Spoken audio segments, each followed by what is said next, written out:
Erev Tov Rabotai, we're continuing with our Mishna Yomi, Masechet Bikkurim. We're up to Perik Bet Mishna Vav. Today's Mishnayot should be Le'ilu Nishmat, Neria ben Svetlana, Aranbayev, Neliyahu ben Burchai Israelov, Menuchatam Began Eden, Amen. We're going to follow the explanation of the art school elucidated for these Mishnayot because Mishnah Vav needs a lot of expounding upon. So, like the first half of this chapter, the second half is also going to compare and contrast one item with another. However, none of these comparisons are going to include Bikkurim. This Mishnah deals with the laws of an etrog. For halachic purposes, it's necessary to identify the year to which certain produce belongs. For example, if produce started growing in the second year of the Shemitah cycle, but it is picked in the third year, we need to determine whether it is a second year produce from which Maaser Sheni must be separated, or third year produce from which Maaser Ani must be separated. Now, in general, the determining factor for fruit is when they start to grow, but the determining factor for vegetables is when they are picked. The etrog, the Mefarshim explain, is basically a fruit because it grows on a tree. But unlike other trees, the etrog tree cannot survive on rainwater alone, but requires water from other sources. So in this sense, the etrog is like vegetables, which also require additional water. Therefore, for example, to understand the introduction, we're saying if fruit and vegetables began to grow in the second year, but were picked in the third year, the fruit would be attributed to the second year, but the vegetables would be attributed to the third year. Because again, we said for fruit, it's when they start to grow, but for vegetables, it's when they're picked. The etrog now is a special case, like we just said. The Mishnah teaches that in some respects, the year of an etrog is determined by when it starts to grow like fruit, and in some respects, the year is determined by when it's picked, like vegetables. This is the stage known as chanata. When we say when it's picked, that's called chanata. When the blossom falls off and the fruit begin to emerge in its place.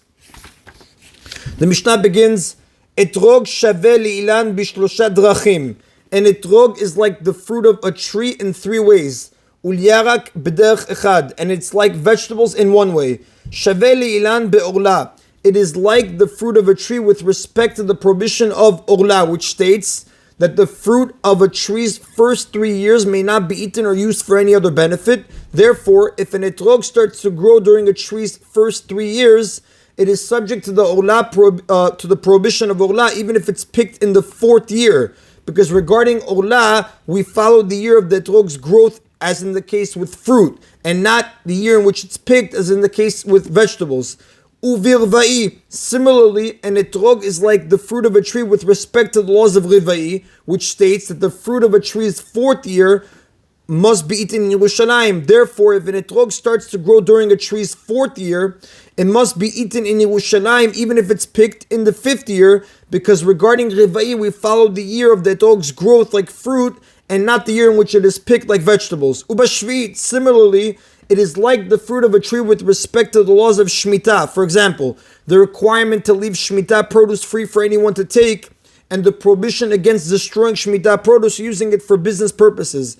Therefore, if an etrog starts to grow during the 6th year of the Shemitah cycle, it is treated as ordinary non-Shemitah produce even if it's picked during Shemitah, because regarding Shemitah, we follow the year of the etrog's growth like fruit and not the year in which it is picked like vegetables. Ulyarak b'derech echad, however, it is like vegetables in one way, shebishat lekitato isuro, because with respect to its tithing, separating Terumot and Masrot, we go by when it's picked. Therefore, for example, if an etrog starts to grow in the 2nd year of the 7-year Shemitah cycle, but it's picked in the 3rd year, it is attributed to the 3rd year when Maaser Ani must be separated, rather than to the 2nd year when Maaser Sheni is separated. Because regarding tithes, regarding separating Terumot and Masrot, we go by the year in which the etrog is picked, like vegetables, and not the year in which it starts to grow like fruit. And this follows the commentary of the Rambam on the Mishnah. Divrei Rabban Gamliel, these are the words of Rabban Gamliel. Rabbi Eliezer Omer, but Rabbi Eliezer says, Shaveh leilan bechol davar. An etrog tree is similar to the fruit of a tree in every respect, meaning even tirumot and maasrot, and therefore according to Rabbi Eliezer, an etrog that started to grow in the second year but was picked in the third year is attributed to the second year and must have maaser sheni separated from it. Not like what Rabban Gamliel said. Rabban Gamliel said that we go by when it's picked. So if it starts to grow in the second year, but it's picked in the third, we attribute it to the third and we separate maaser ani. And like we just said, Rabbi Eliezer disagrees. He says we go, but like when it's picked, we go by when it grows. We go by when it grows like fruit. So an etrog that started to grow in the second year, but it's picked in the third year, we attribute it to the second year and we separate maaser sheni.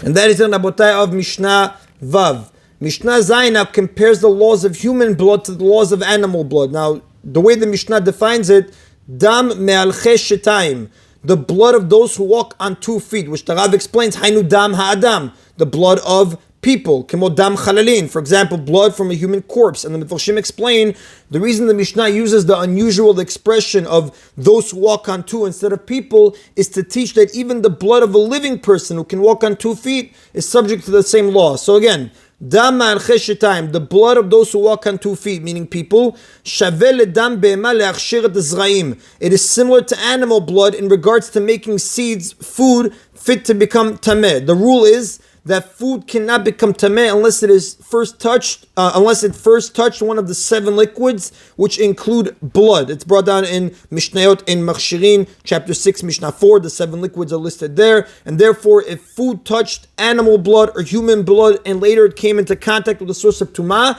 it becomes tameh. V'dam sheretz en hayvin alav. However, human blood is similar to the blood of a sheretz in that one's not liable to the punishment of karet for eating it. Now, a sheretz refers to the 8 crawling animals that transmit tumah when dead. They're listed in Sefer Vayikra, chapter 11, Psukim 29 to 30, and as a background, the Torah's prohibition against eating or drinking blood does not include the blood of a sheretz, Gemara Masechet Kritut, page 20b to 21a, or the blood of humans. Nevertheless, it's forbidden to eat or drink human blood. The Gemara tells us in Masechet Ketubot, page 60a. Now, consuming blood of a sheretz is also forbidden, because it's no different than consuming the flesh of a sheretz. However, the penalty is malkut, not karet, and therefore the Mishnah is comparing human blood, that it would be malkut, not karet. In this respect, human blood is different from animal blood, because one who eats animal blood is liable to karet. And that is the Rabotai of today's Mishna Yomi. Baruch Adonai Le'olam. Amen v'amen.